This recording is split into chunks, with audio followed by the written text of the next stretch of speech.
এই পৃথিবীর সর্বশ্রেষ্ঠ একটি ওয়াজ আমি আপনাদের সামনে আজকে শোনাতে যাচ্ছি। যে ওয়াজটি শোনার পর আপনারা সবাই একজন মুসলমানে পরিণত হবেন। বিধর্মীরা এই ওয়াজটি শুনলে আপনারাও কিন্তু মুসলমান হয়ে যাবেন। মুস্তাফিজুর রহমান গতকালকে চেন্নাই সুপার কিংস এর হয়ে যে একটা অসাধারণ ইনিংস তিনি খেলেছেন, এই ক্রিকেট পারফরমেন্স দেখে গোটা পৃথিবীর মানুষ অবাক হয়েছে। কিন্তু এই মুস্তাফিজুর রহমান গোটা পৃথিবীর মানুষের সামনে এই ক্রিকেট খেলার মধ্য দিয়ে তিনি আল্লাহ তাআলার একটা বিধানকে তুলে ধরেছেন। সে বলছে যে আমার জার্সির মধ্যে কোনো মদের ব্র্যান্ডিং করা যাবে না, কারণ মদের ব্র্যান্ডিং করা, মদের বিজ্ঞাপন দেয়া, মদের প্রচার করা এটা আল্লাহ তাআলা হারাম ঘোষণা করেছে। চেন্নাই সুপার কিংস এর এসএনজি অ্যালকোহল গ্রুপের সেই ব্র্যান্ডকে জানিয়ে দিয়েছে যে সবার জার্সির মধ্যে তোমাদের এই বিজ্ঞাপন দিতে পারলেও আমার গায়ে জার্সির মধ্যে এটা দেওয়া যাবে না। আমি চিন্তা করলাম একজন মানুষ কতটা নীতি নৈতিকতা, কতটা আল্লাহর প্রতি ভয় থাকলে পরে এরকম হাজার হাজার কোটি কোটি টাকার যে আইপিএল লিগ হয়, আইপিএল প্রিমিয়ার লিগের যে কোটি কোটি টাকার ব্র্যান্ডিং হয়, অথচ এখানে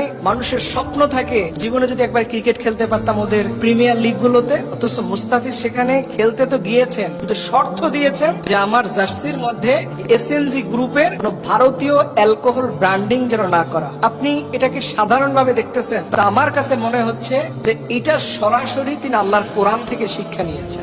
আল্লাহ তাআলা কোরআনে বলছেন, খবরদার তোমরা মদ, জুয়া, লটারি এর ধারে কাছেও যেও না। অথচ উনি ওনার লাইফে, ওনার জায়গা থেকে এই নীতি নৈতিকতা এবং আল্লাহর প্রতি ভয়, আল্লাহ যেটাকে নিষেধ করেছেন এটাকে তিনি তার জায়গা থেকে নিষিদ্ধ করে তিনি সেই গেমের মধ্যে খেলেছেন। আল্লাহ তাআলা তাকে তার চেষ্টার অনুযায়ী তাকে আল্লাহ তাআলা সাফল্য দান করেছেন। তো এখান থেকে যে মূল মেসেজটা হচ্ছে আমার আজকের বলার, এটি হচ্ছে এই ক্রিকেট খেলা, আইপিএল বলেন, বিভিন্ন লিগ গুলো নিয়ে যে সবচেয়ে মুসলমানদের এখন অধঃপতনের যে বিষয়টা সামনে এসেছে সেটা হচ্ছে ক্রিকেট জুয়া। এই ক্রিকেট জুয়া যে কতটা ভয়ানক ভাবে বিশেষ করে বাংলাদেশের যুবক তরুণ ভাইদেরকে গ্রাস করে ফেলেছে এটা আপনি কল্পনাও করতে পারবেন। এই যে 1xBet, রাজবেট, মেলবেট, এই জাতীয় আমরা যখন পত্র পত্রিকায় পড়ি যে কি পরিমাণে বাংলাদেশের মানুষেরা, বিশেষ করে যারা ক্রিকেট খেলা বুঝে, এর অধিকাংশ মানুষ এই ক্রিকেট জুয়ার সাথে সম্পৃক্ত। অথচ আল্লাহ তাআলা বলছে জুয়া হারাম, জুয়ার সাথে কোনো সম্পর্ক নাই। একটা সময় মানুষ আমি টাস খেললে তারে বলতো জুয়ারি,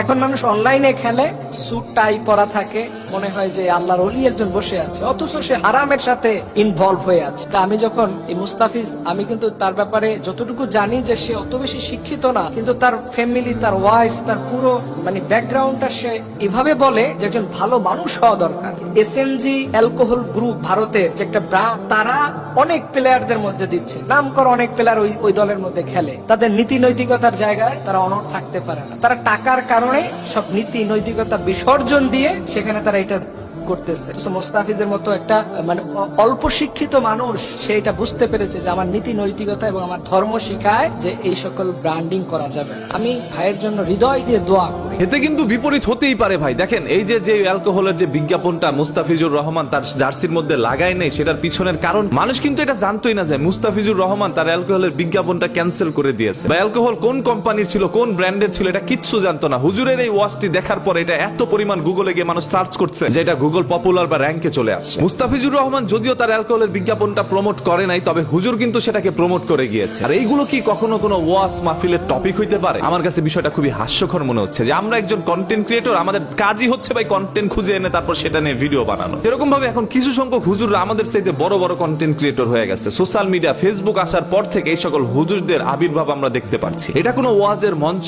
নয়, তবে তিনি এমন ভাবে তাকিয়ে তাকিয়ে কথা বলে যেন মনে হচ্ছে তার সামনে শত শত মানুষ বসে আছে তার কথা শোনার জন্য। পিছনে আমার মতো একটা ব্যাকগ্রাউন্ড লাগায় এরকম সারাদিন ঘরে বসে এই টপিক ওই টপিকে ভিডিও বানাই যাচ্ছে। এটা তাদের একটি বিজনেস রে ভাই। আমরা ওইভাবে ভিডিও বানাইতে পারি না সারাদিন, যেভাবে তারা প্রতিদিন একের পর এক ভিডিও বানায় যায়। এরা হচ্ছে কন্টেন্ট ক্রিয়েটর ভাই, আমাদের চাইতে বেশি ফেমাস।